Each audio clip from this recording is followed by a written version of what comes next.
Salam bora bu 34. kısım. Kısım diye kısım değilse. Hadi kutayım. Deyip koyarsan kısım degan. Nima kutib o'tiribsan uyga? O'yinlar iyi. Nima bizga? Mo'yinlar asirga ekan. Maktab kerakda tez ovoz kerak biliyorum.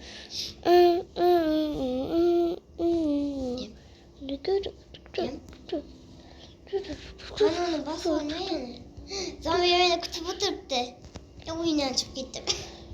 Oynarken bir tane sayı kırıp gittim. Reklamı koyandı.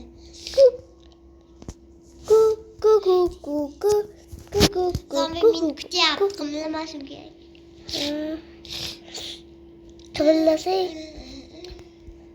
Yine teki yaptı. Kuş düğmesi. Kuş düğmesi. Bir oğul yasam. Oğul. Ki?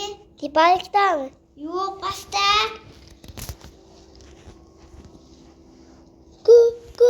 Vay tiske adamlar. Az giremez. Minut kaldı. Buldur buldum bir şey etmez. 2 minut kaldı. 2 minut. 3 minut kaldı. 2 minut. 1 minut. Hadi.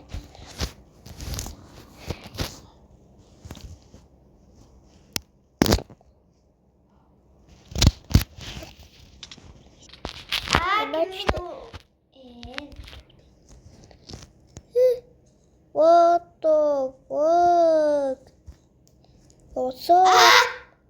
Kaç ben de yasayım ben. Where's up?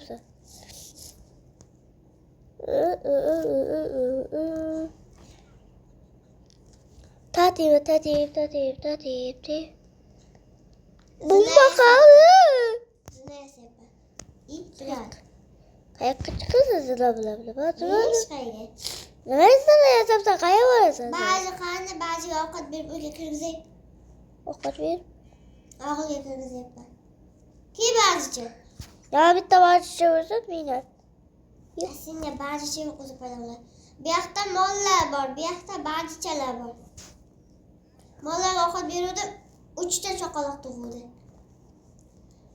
Birden. Bu adamlar aldı da bir temel yazı var. Ha? Sana ağzısın oynaştaki laku yazı var, şunu okuydu.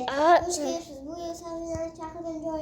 Bu yılda fakat Aziz Sabri'nin eses Sabri'nin Aziz ve Dali ve başkaları geldi. Çok bol çoklavalar oldu. Ben de bitti hikmet ben. Cüley! Anasını kalmadın. Çoklava oldu. Şoklamaydı mallar. Biz önce Cüley Bize de dedi. şokluydu. Ben kapta şoklamaydı. Ne oldu bir olası? Cüley'le abi, Cüley'le.